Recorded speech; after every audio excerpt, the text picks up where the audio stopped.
Comment reconnaître un pervers narcissique? 8 clés simples. Comment reconnaître une personne manipulatrice, une personne perverse narcissique? Comment identifier ces personnes-là qui peuvent être extrêmement toxiques dans votre vie? Je vous donne 8 clés simples dans cette vidéo pour pouvoir les identifier et éventuellement sortir de ces schémas, de ces pièges-là et pour pouvoir reprendre votre vie en main. Bonjour, je suis Myriam Bidot, je suis coach et thérapeute de couple depuis 2009. J'accompagne ici dans mon cabinet près de Lyon des hommes, des femmes et des couples depuis maintenant une dizaine d'années et également à distance à travers mes programmes de coaching. Alors, comment reconnaître une personne perverse narcissique, un manipulateur? Je vais vous donner des clés très pratiques, très simples pour pouvoir les identifier et les sortir de votre vie. Alors déjà, ce qu'il faut comprendre, c'est que le thème pervers narcissique est assez galvaudé. En réalité, il représente une proportion assez faible de la population, c'est à peu près entre 1 et 3% de la population générale. Par contre, il y a pas mal de personnes manipulatrices et parfois des manipulateurs qui peuvent être extrêmement, ou des personnes manipulatrices qui peuvent être extrêmement toxiques et délétères.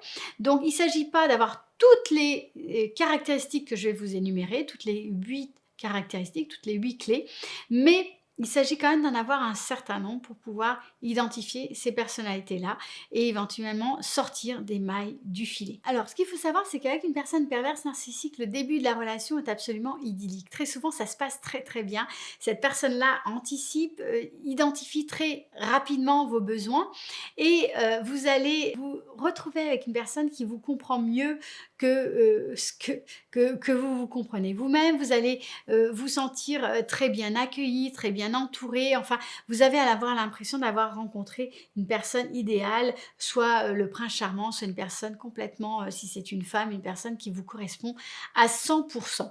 Vous avez l'impression enfin d'être avec une personne qui vous correspond véritablement. Mais assez vite, vous allez avoir des signes et très souvent en tout début de relation, vous allez entendre cette personne vous prévenir et cette personne va avoir tendance à vous dire: tu sais, je ne suis pas aussi bien que ce que je dis, ou bien tu sais, tu ne devrais pas t'attacher à moi, je ne suis pas quelqu'un de bien. Et souvent, le signal arrive, cette personne vous dit ça, mais vous ne voulez pas l'entendre parce qu'en fait, vous êtes tellement bien dans la relation, vous pensez que cette personne est tellement bien que ce signe-là, vous l'ignorez. Pourtant, très souvent, il est là. Et puis, ce qui va aussi se passer, c'est que cette personne vous donne beaucoup, mais à un moment donné, vous allez avoir la sensation que vous pourriez recevoir plus parce qu'on crée une espèce de sensation de dépendance, mais ce don-là va s'arrêter. Donc vous allez être comme en suspens, vous pensez que vous allez pouvoir en avoir toujours plus, et puis en fait il va y avoir un processus qu'on appelle un processus de hameçonnage, où en fait vous pourriez avoir plus, vous sentez que vous pourriez avoir plus, on va créer de la dépendance affective à ce moment-là, une dépendance importante, et en fait vous restez suspendu en fait à l'autre en pensant que vous allez avoir plus, mais en réalité vous n'aurez jamais plus et la situation va commencer très sérieusement à tourner d'une façon défavorable et je vais vous dire en fait les différents signaux que vous allez apercevoir et dont vous allez pouvoir vous rendre compte tout au long de la relation. Alors, première clé pratique, c'est le mensonge et la déformation de la vérité. Les personnes qui sont manipulatrices, les personnes qui sont perverses, narcissiques, ont tendance à constamment déformer la vérité, constamment déformer la réalité. Elles mentent de façon pathologique, de façon récurrente. Parfois, ça peut être très subtil, c'est peu visible. Mais en tout cas, ce qui est important, c'est qu'elles vous amènent à constamment douter de la réalité et à constamment remettre en cause ce que vous pensiez qu'était la réalité. Donc ça, c'est une première clé. Deuxième clé, c'est la manipulation. C'est la sensation que cette personne-là dirige votre vie. Donc la manipulation est à tous les étages. Parfois, il y a des périodes où il y a plus de manipulation. Quand vous commencez à repérer certaines choses, il peut y avoir des temps où il y en aura un petit peu moins. Mais en tout cas, vous vous sentez constamment manipulé par cette personne. Le troisième signe, c'est que cette personne prend plaisir à vous faire souffrir, à vous voir souffrir. Elle vous manipule, comme je l'ai dit précédemment. C'est une personne en fait qui a relativement peu ou pas d'empathie. En tout cas, elle utilise l'empathie pour pouvoir justement créer de la dépendance.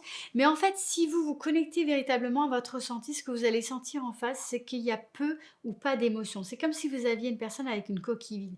Mais ça, c'est si vous prenez le temps de sentir véritablement ce qui se passe en face de cette personne-là. Quatrième clé, c'est que cette personne se rend absolument indispensable à votre vie. Donc au début, la personne va vous rendre beaucoup de services et aux endroits où vous en avez véritablement besoin. Et elle va créer justement un besoin chez vous. Vous allez tout le temps avoir besoin de cette personne-là. Donc elle crée de la dépendance, elle se rend absolument indispensable. Sans lui, sans elle, vous avez l'impression que vous n'existez plus. Sans lui, sans elle, vous avez l'impression que vous ne pouvez pas avoir une vie normale, que vous ne pouvez plus fonctionner. Cinquième clé, cette personne-là va retourner votre environnement, va retourner les personnes qui vous entourent contre vous. Et elle va utiliser une arme redoutable qui est la séduction, notamment vis-à-vis de vos enfants. Donc tout le monde va trouver cette personne-là charmante, agréable, admirable, incontournable. Mais en réalité, la personne aura deux visages. Elle va utiliser la sélection pour séduire toutes les personnes autour de vous. Et en fait, par rapport à vous, elle va constamment vous descendre, vous critiquer, vous détruire pour pouvoir avoir une mainmise sur vous. Vous allez avoir une perte de confiance en vous. Et puis, les personnes qui sont les plus proches de vous vont avoir tendance à prendre parti pour la personne manipulatrice qui va être un compte pour vous et vous enfermer encore plus dans cette perte de confiance, vous enfermer encore plus dans cette image de vous extrêmement négative. C'est une sonnette d'alarme, il faut absolument fuir. Sixième point, il vous ridiculise ou elle vous ridiculise. Vous vous sentez inférieur, vous vous sentez perdu, vous avez besoin de cette personne-là en permanence et vous avez l'impression que cette personne-là vous cause du tort. Il faut absolument fuir. Septième point, il prend du plaisir à vous rabaisser et à se sentir supérieur à vous. Il y a de la violence verbale, il y a des critiques incessantes, il y a des pics, des choses tout le temps qui sont là pour vous saper, pour vous faire mal et en fait vous sentez mal en permanence avec cette personne-là. Il y a des colères fulgurantes, il y a des choses qui vous prennent constamment par surprise. C'est-à-dire qu'en fait, il y a tout un processus émotionnel qui fait qu'en réalité, vous êtes constamment désarçonné sur le plan émotionnel et ça vous rend extrêmement captif ou captive de tout ce qui va se passer sur le plan émotionnel et ça vous fragilise et ça rend la manipulation d'autant plus active. Ça crée tout un terrain pour que tous les aspects de la manipulation puissent en fait agir. C'est un terreau favorable à la manipulation. Et puis, dernier point important, dernier aspect pour reconnaître une personne perverse, narcissique ou une personne manipulatrice, c'est la sexualité. La sexualité est une sexualité en général qui cause problème, c'est une sexualité souvent déviante. En fait, dans cette sexualité, vous êtes utilisé, vous êtes objetisé, la sexualité dysfonctionne, il y a quelque chose qui est mal fonctionnel, vous n'apparaissez pas en tant que personne dans la sexualité et vous n'apparaissez pas en tant que sujet. Donc, toutes ces clés, vous n'avez pas besoin d'avoir l'ensemble de ces clés, mais il faut avoir plusieurs points en général pour savoir que vous êtes avec une personne manipulatrice, avec une personne perverse narcissique. Et toutes ces clés vont vous permettre de pouvoir vraiment identifier une personne perverse narcissique et vous permettre de prendre la décision de vous sortir de cet étau-là, de ce piège-là, parce que les choses ne s'améliorent jamais, parce que l'emprise est de plus en plus importante et plus le temps passe, plus c'est difficile de sortir de ce piège-là. Par contre, c'est toujours possible de le faire. N'hésitez pas à vous faire aider, n'hésitez pas à vous faire accompagner parce qu'il est tout à fait possible de sortir de ce type d'emprise à partir du moment où vous acceptez de le faire. Je vous invite à mettre un pouce bleu sous la vidéo, à me partager votre expérience juste en dessous de la vidéo et à vous abonner à cette chaîne. Je publie 2 vidéos chaque semaine, donc en vous abonnant, vous aurez les vidéos directement dans votre boîte mail et puis vous pouvez aussi activer la petite cloche pour les notifications pour pouvoir les recevoir en direct. Je vous dis à très bientôt pour une prochaine vidéo.